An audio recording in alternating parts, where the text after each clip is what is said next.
নমস্কার বন্ধুরা, আমি শুভদীপ তোমাদের স্বাগত জানাই আমার ইউটিউব চ্যানেল জ্ঞান মার্গে। এই ভিডিওতে আমরা এবিটিএ টেস্ট পেপার 2024-25 থেকে ভূগোল বিষয়ের পেজ নাম্বার 203-এর সমস্ত এমসিকিউ, অতি সংক্ষিপ্ত প্রশ্নের উত্তর এবং ম্যাপ পয়েন্টিংগুলি আলোচনা করব। তাহলে দেখো, বিভাগ কয়ের একের বলেছে বিকল্পগুলির থেকে সঠিক উত্তরটি নির্বাচন করে লেখো। একের এক, অবরোহণ প্রক্রিয়ায় প্রাকৃতিক শক্তির ক্ষয়কাজের শেষ সীমা হলো, এটা হবে অপশন গ, সমুদ্রপৃষ্ঠ। একের দুই, দুটি শিব বালিয়াড়ির মধ্যবর্তী করিডোরকে, এটা হবে অপশন ঘ, গাসি বলে। একের তিন, বায়ুমণ্ডলে যে উপাদানের প্রভাবে আকাশে বর্ণবৈচিত্র্য লক্ষ্য করা যায় তা হলো, এটা হবে অপশন ক, জলীয় বাষ্প। একের চার, এল নিনোর বছরগুলিতে ভারতে হয়, এটা হবে অপশন ঘ, খরা। একের পাঁচ, যে তিথিতে চাঁদ ও সূর্যের মাঝে পৃথিবী থাকে তা হলো, এটা হবে অপশন খ, পূর্ণিমা। একের ছয়, আগুলহাস স্রোত দেখা যায়, এটা হবে অপশন খ, ভারত মহাসাগরে। একের সাত, তেজস্ক্রিয় বর্জ্যের মূল উৎস, এটা হবে অপশন ঘ, পারমাণবিক শিল্প। একের আট, ম্যাকমোহন লাইনটি দেখা যায়, এটা হবে অপশন খ, অরুণাচল প্রদেশে। একের নয়, আম্রবৃষ্টি সংঘটিত হয়, এটা হবে অপশন ঘ, গ্রীষ্মকালে। একের দশ, ল্যাটেরাইট মৃত্তিকা দেখা যায়, এটা হবে অপশন গ, পশ্চিমঘাট পর্বতের পশ্চিম ঢালে। একের এগারো, রেটুন প্রথা প্রয়োগ করা হয়, এটা হবে অপশন ক, ইক্ষু চাষে। একের বারো, উত্তর ভারতের ম্যানচেস্টার বলা হয়, এটা হবে অপশন ক, কানপুরকে। একের তেরো, ভারতের দীর্ঘতম জাতীয় সড়কপথটি হলো, এটা হবে অপশন গ, NH-44। একের চোদ্দো, টপোগ্রাফিক্যাল মানচিত্রে সমোন্নতি রেখা অঙ্কন করা হয় যে রং দিয়ে তা হলো, এটা হবে অপশন ক, বাদামি। এরপর বিভাগ ক্ষয়ে দুয়ের দাগেরগুলো বলেছে নিচের বাক্যগুলি শুদ্ধ ও অশুদ্ধ নির্বাচন করতে। দুয়ের একের এক, নদীবাহিত প্রস্তরখণ্ডের সঙ্গে নদীর তলদেশের ঘর্ষণের ফলে যে ক্ষয় হয় তাকে অবঘর্ষ ক্ষয় বলে, এটা শুদ্ধ। দুয়ের একের দুই, বালুকাময় মরুভূমিকে সাহারায় রেক বলে, এটা অশুদ্ধ। দুয়ের একের তিন, পর্বতের প্রতিবাদ ঢালে শৈলোৎক্ষেপ বৃষ্টিপাত হয়, এটা শুদ্ধ। দুয়ের একের চার, DDT একটি বিষহীন বর্জ্য, এটা অশুদ্ধ। দুয়ের একের পাঁচ, কুমায়ুন হিমালয়ে হিমবাহ সৃষ্ট হ্রদগুলিকে কয়াল বলে, এটা অশুদ্ধ। দুয়ের একের ছয়, BPO বা বিজনেস প্রসেস আউটসোর্সিং কথাটি তথ্য প্রযুক্তি শিল্পের সঙ্গে যুক্ত, এটা শুদ্ধ। দুয়ের একের সাত, উপগ্রহ চিত্রে ছদ্মরং ব্যবহার করা হয়, এটা শুদ্ধ। এরপর দুয়ের দুই বলেছে উপযুক্ত শব্দ বসিয়ে শূন্যস্থান পূরণ করো। দুয়ের এক, ফানেল আকৃতির চওড়া নদী মোহনাকে বলে ড্যাশ, উত্তর হবে খাড়ি। দুয়ের দুই, উষ্ণ ও শীতল সীমান্তের সৃষ্টি হয় ড্যাশ ঘূর্ণবর্তের ক্ষেত্রে, উত্তর হবে নাতিশীতোষ্ণ। দুয়ের তিন, ড্যাশ স্রোতের প্রভাবে নিউ ফাউন্ডল্যান্ড অঞ্চলে তুষারপাত ঘটে, উত্তর হবে ল্যাব্রাডর। দুয়ের চার, অব্যবহৃত অকেজো মোবাইল একটি ড্যাশ বর্জ্য, উত্তর হবে বর্জ্য। দুয়ের পাঁচ, ড্যাশ হলো উত্তর পূর্ব ভারতের এক প্রকার স্থানান্তর আদিম কৃষি পদ্ধতি, উত্তর হবে ঝুম। দুয়ের ছয়, পশ্চিমবঙ্গের ড্যাশতে ধানের গবেষণা হয়, উত্তর হবে চুচড়া। দুয়ের সাত, স্পট নামক দূরসংবেদন উপগ্রহটি ড্যাশ দেশের প্রেরিত উপগ্রহ, উত্তর হবে ফ্রান্স। দুয়ের তিন বলেছে একটি বা দুটি শব্দে উত্তর দাও। দুয়ের তিনের এক, নদী বাঁকের কোন দিকে ক্ষয় বেশি ঘটে, উত্তর হবে অবতল দিকে। দুয়ের তিনের দুই, কোন জেট বায়ু ভারতে মৌসুমি বায়ুর আগমনে সহায়তা করে? উত্তর হবে ক্রান্তীয় পূবালি জেট বায়ু। 2-3 চাঁদ ও পৃথিবীর মধ্যে সর্বাধিক দূরত্বপূর্ণ অবস্থানকে কি বলে? উত্তর হবে অ্যাপোজি। 2-4 দুটি পরিবেশ মিত্র বর্জ্যের উদাহরণ দাও। উত্তর হবে সবজির খোসা আর কাগজ। 2-5 কোন দ্বীপের দক্ষিণতম বিন্দু ইন্দিরা পয়েন্ট?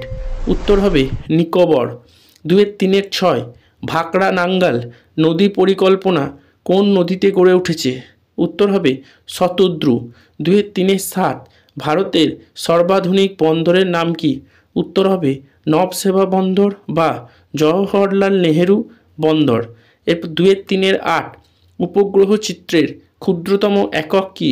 উত্তর হবে পিক্সেল। এরপর 2-4 বলেছে বাম দিকের সঙ্গে ডান দিকের গুলি মিলিয়ে লেখো। 2-4 কফি, এটা হবে অপশন 3 চিকমাগালুর।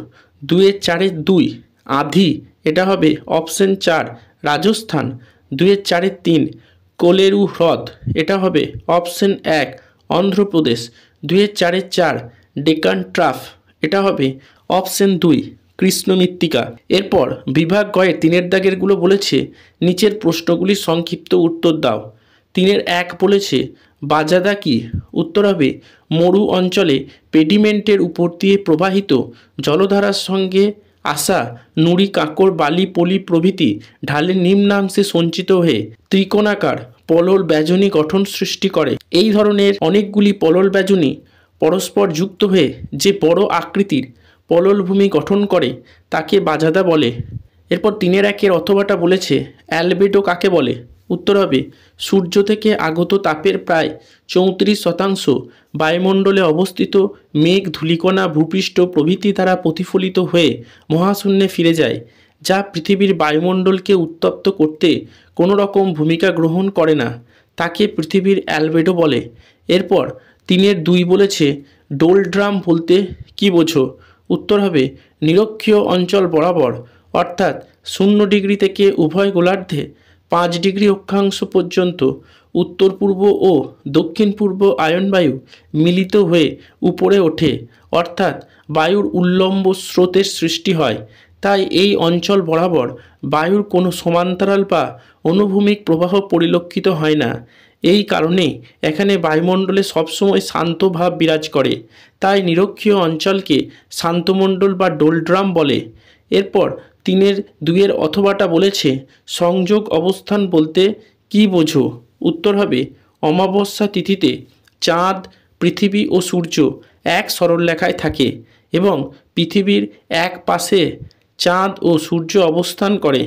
এই অবস্থানকে সংযোগ অবস্থান বলে। এরপর 3-3 বলেছে বর্জ্য ব্যবস্থাপনায় 3R কথাটির অর্থ কি? উত্তর হবে 3R এর অর্থ হলো রিডিউস অর্থাৎ পরিমাণ হ্রাস, রিইউজ অর্থাৎ পুনর্ব্যবহার এবং রিসাইকেল অর্থাৎ পুনর্নবীকরণ। এরপর 3-3 অথবাটা বলেছে বিষাক্ত বর্জ্য কি? উত্তর হবে যে সকল জৈব অবিশ্লেষ্য বর্জ্য পদার্থগুলি থেকে মানুষ ও জীবদেহে বিষক্রিয়া ঘটার সম্ভাবনা থাকে তাদের বিষাক্ত বর্জ্য বলে, যেমন পারমাণবিক বিদ্যুৎ কেন্দ্রের ছাই, ব্যাটারি ইত্যাদি। এরপর 3-4 বলেছে ভাবর কি? উত্তর হবে হিমালয়ের পাদদেশে নদীবাহিত পলি সঞ্চিত হয়ে যে ঈষৎ ঢেউ খেলানো ভূমিরূপের সৃষ্টি হয়েছে তাকে ভাবর বলে। এরপর 3-4 অথবাটা বলেছে পশ্চিমী ঝঞ্ঝা বলতে কি বোঝো? উত্তর হবে শীতকালে উত্তর ভারতে বিশেষত জম্মু কাশ্মীর, পাঞ্জাব, হরিয়ানা, উত্তরাখণ্ড, হিমাচল প্রদেশ রাজ্য পশ্চিমা বায়ুর প্রভাবাধীন হয়। তখন ভূমধ্যসাগর থেকে আগত জলীয় বাষ্পপূর্ণ বায়ু উত্তর পশ্চিম ভারতে প্রবেশ করে ঝড় বৃষ্টি ও তুষারপাত ঘটায়। এই ঘটনাকে পশ্চিমী ঝঞ্ঝা বলে। এরপর 3-5 বলেছে সামাজিক বনসৃজন কি? উত্তর হবে লোকালয়ের মাঝে অব্যবহৃত ফাঁকা জমিতে ব্যক্তিগত উদ্যোগে বা সমষ্টিগত উদ্যোগে বৃক্ষরোপণ করে ছোট ছোট বনখণ্ড গড়ে তোলা হলে তাকে সামাজিক বনসৃজন বলে। এরপর 3-5 অথবাটা বলেছে অর্থকরী ফসল বলতে কি বোঝো? উত্তর হবে মুখ্যত অর্থ উপার্জনের উদ্দেশ্যে প্রচুর মূলধন উন্নত কৃষিবিদ্যা ও শ্রমের প্রয়োগের দ্বারা বাণিজ্যকেন্দ্রিক যে সকল ফসল চাষ করা হয় তাদের অর্থকরী ফসল বলা হয়, যেমন পাট, আখ, চা, রাবার ইত্যাদি। এরপর 3-6 বলেছে ভূবৈচিত্র্যসূচক মানচিত্রের দুটি ব্যবহার লেখো। উত্তর হবে ক, কোনো দেশের আঞ্চলিক ও অর্থনৈতিক পরিকল্পনাগুলি গ্রহণ করার ক্ষেত্রে এই মানচিত্রগুলির ব্যাপক ব্যবহার লক্ষ্য করা যায়। খ, দেশের প্রতিরক্ষা সংক্রান্ত পরিকল্পনা এবং পরিকাঠামো গড়ে তোলার ক্ষেত্রে এই মানচিত্র ব্যবহার করা হয়। এরপর 3-6 অথবাটা বলেছে সেন্সর বলতে কি বোঝো? উত্তর হবে সেন্সর হলো একটি সংবেদনশীল যন্ত্র যা বহু দূরে থেকেও বস্তু সম্পর্কে পুঙ্খানুপুঙ্খ তথ্য সংগ্রহ করতে পারে। এই সেন্সর মূলত 2 প্রকারের হয়, যথা সক্রিয় সেন্সর যেমন র্যাডার এবং নিষ্ক্রিয় সেন্সর যেমন ফটোগ্রাফিক ক্যামেরা। এরপর বিভাগ ঘয়ের 4 দাগেরগুলো বলেছে সংক্ষিপ্ত উত্তর দাও। 4-1 বলেছে সব নদীতে বদ্বীপ গড়ে ওঠে না কেন? ব্যাখ্যা করো। উত্তর হবে ক, সব নদী পর্যাপ্ত পরিমাণে পলল বহন করে আনে না। খ, মোহনার কাছে নদীর জলের বেগ বেশি হলে বয়ে আনা পলিরাশি নদীমুখে জমতে পারে না, তাই বদ্বীপ সৃষ্টি হয় না। গ, বদ্বীপ গড়ে ওঠার জন্য নদীর মোহনার আকৃতি বোতলের মতো হওয়া প্রয়োজন, যা সব নদীর মোহনায় দেখা যায় না, তাই সব নদীর মোহনায় বদ্বীপ সৃষ্টি হয় না। ঘ, নদীর মোহনা অঞ্চলে সমুদ্রের ঢেউয়ের বেগ বেশি থাকলে তা বদ্বীপ সৃষ্টির অনুকূল হয় না। ওয়া, মহীসোপান অঞ্চলের ঢাল খাড়া হলে নদীবাহিত পলিরাশি মোহনা থেকে দূরবর্তী স্থানে সঞ্চিত হয় বলে নদীর মুখে বদ্বীপ গড়ে উঠতে পারে না। এরপর 4-1 অথবাটা বলেছে বায়ুমণ্ডল উষ্ণ হওয়ার পদ্ধতিগুলি লেখো। উত্তর হবে আমাদের চারপাশের বায়ুমণ্ডল মূলত 3টি প্রক্রিয়াতে উত্তপ্ত হয়, যথা পরিচলন, পরিবহন এবং বিকিরণ। পরিচলন, ভূপৃষ্ঠের স্বল্প পরিসর স্থান হঠাৎ দ্রুত উত্তপ্ত হলে সেই ভূপৃষ্ঠ সংলগ্ন বাতাস দ্রুত উত্তপ্ত হয়ে উপরে উঠে যায় এবং উপরের বায়ুস্তরগুলি উত্তপ্ত হয়। 2 হচ্ছে পরিবহন। এই প্রক্রিয়াতে ভূপৃষ্ঠ সংলগ্ন বিস্তীর্ণ অঞ্চলের বাতাস প্রথমে উত্তপ্ত হয়, তারপরে ঠিক তার উপরের বায়ুস্তর উত্তপ্ত হয়। এইভাবে পরস্পর সংলগ্ন বায়ুস্তরগুলিতে তাপ সঞ্চারিত হয়ে ঊর্ধ্ব বায়ুস্তরে তাপ ক্রমশ ছড়িয়ে পড়ে, ফলে উপরের বায়ুস্তরগুলি উত্তপ্ত হয়। 3, বিকিরণ। ভূপৃষ্ঠ থেকে বিকিরিত হওয়া তাপ বায়ুমণ্ডলে উপস্থিত বিভিন্ন গ্যাসীয় উপাদান, জলীয় বাষ্প, ধূলিকণা ইত্যাদি দ্বারা শোষিত হয়ে বায়ুস্তরগুলি উত্তপ্ত হয়। এরপর 4-2 বলেছে পরিবেশে বর্জ্যরূপে প্লাস্টিকের প্রভাব লেখো। উত্তর হবে ক, প্লাস্টিক হলো একটি জৈব অভঙ্গুর বর্জ্য পদার্থ, তাই দীর্ঘদিন প্লাস্টিক অবিকৃত অবস্থায় মাটিতে থেকে যায়, ফলে মৃত্তিকা দূষিত হয়। খ, প্লাস্টিককে পোড়ানো হলে ক্ষতিকারক গ্যাস যেমন carbon monoxide, hydrogen cyanide, stearin gas প্রভৃতি উৎপন্ন হয়, যা বায়ুদূষণ সৃষ্টি করে। গ, সমুদ্রের জলে প্রচুর প্লাস্টিক মেশার ফলে অনেক সামুদ্রিক প্রাণীর মৃত্যু ঘটছে, ফলে সামুদ্রিক বাস্তুতন্ত্র বিনষ্ট হচ্ছে। ঘ, মৃত্তিকাতে প্লাস্টিক অবস্থান করাতে উদ্ভিদের শিকড় বৃদ্ধি পায় না, ফলে উদ্ভিদের বৃদ্ধি ব্যাহত হয় এবং ঝড়ের সময় উদ্ভিদ পড়ে যায়। ওয়া, মাটিতে প্লাস্টিকের অবস্থানের কারণে ভৌমজল ভাণ্ডার সহজে পূর্ণ হতে পারে না। এরপর 4-2 অথবাটা বলেছে বর্জ্য ব্যবস্থাপনায় শিক্ষার্থীর ভূমিকা সংক্ষেপে আলোচনা করো। উত্তর হবে ক, বর্জ্য পদার্থ মানুষের স্বাস্থ্যের ও পরিবেশের উপর যে ব্যাপক ক্ষতি করে সে সম্পর্কে সাধারণ মানুষকে সচেতন করতে শিক্ষার্থীরা গুরুত্বপূর্ণ ভূমিকা গ্রহণ করতে পারে। খ, রাস্তাঘাট, বিদ্যালয়, খেলার মাঠ, বাড়ির আশপাশ প্রভৃতি স্থানে শিক্ষার্থীরা বর্জ্যমুক্ত করার উদ্যোগ গ্রহণ করতে পারে। গ, বর্জ্য পদার্থগুলি নিয়ন্ত্রণের জন্য কী কী নিয়ম অনুসরণ করলে ক্ষতির পরিমাণ কম হয় সেই সম্পর্কে শিক্ষার্থীরা গুরুত্বপূর্ণ ভূমিকা গ্রহণ করতে পারে। ঘ, শিক্ষার্থী নিজেও বর্জ্য পদার্থ পরিচালনা ও ব্যবস্থাপনা সম্পর্কে সচেতন ও সতর্ক হতে পারে। উয়া, মাঝে মাঝে বিদ্যালয় নিজের এলাকা পরিবেশে বর্জ্যের ক্ষতিকারক দিকগুলি নিয়ে সচেতনতামূলক বিতর্ক, আলোচনা সভা, মিছিলের আয়োজন করে সচেতনতা বাড়াতে উদ্যোগ নিতে পারে। এরপর 4.3 বলেছে ভারতের জলবায়ুর উপর মৌসুমি বায়ুর প্রভাব লেখো। উত্তর হবে ক, গ্রীষ্মকালে অর্থাৎ জুন জুলাই মাসে ভারতে আর্দ্র দক্ষিণ পশ্চিম মৌসুমি বায়ুর আগমনের ফলে প্রায় সমগ্র ভারতবর্ষ জুড়ে প্রবল বর্ষণ শুরু হয়। খ, শরৎকালে অর্থাৎ সেপ্টেম্বর অক্টোবর মাসে যখন দক্ষিণ পশ্চিম মৌসুমি বায়ু প্রত্যাবর্তন করে তখন পূর্ব ও দক্ষিণ পূর্ব ভারতের উপকূলবর্তী রাজ্যগুলিতে ঘূর্ণিঝড় সহ বৃষ্টিপাত ঘটে। গ, শীতকালে ভারতের স্থলভাগে শুষ্ক ও শীতল উত্তর পূর্ব মৌসুমি বায়ু প্রবেশ করে। এই সময় মাঝে মাঝে উত্তর পশ্চিম ভারতে পশ্চিমী ঝঞ্ঝার কারণে সামান্য বৃষ্টিপাত ও তুষারপাত ঘটে। এরপর 4.3 অথবাটা বলেছে ভারতে রেলপথ ও সড়কপথের গুরুত্বের তুলনামূলক আলোচনা করো।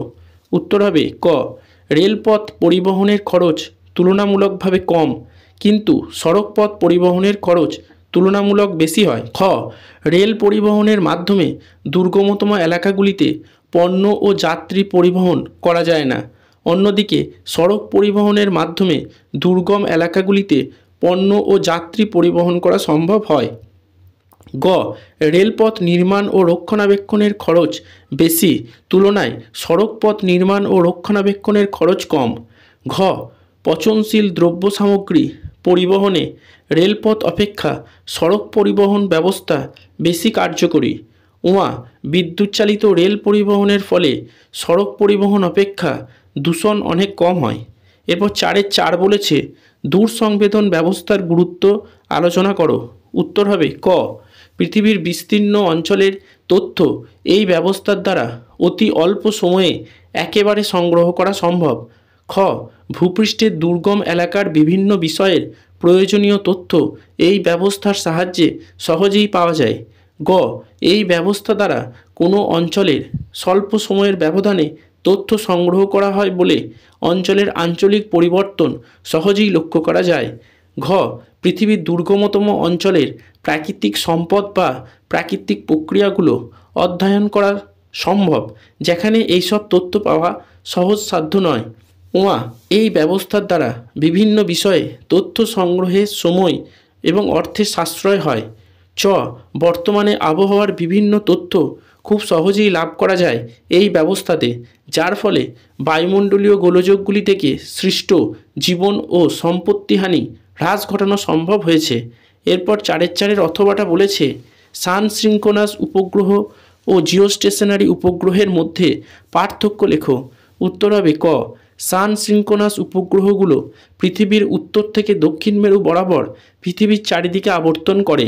অন্যদিকে জিওস্টেশনারি উপগ্রহগুলো পৃথিবীর নিরক্ষরেখা বরাবর পশ্চিম থেকে পূর্ব দিকে আবর্তন করে।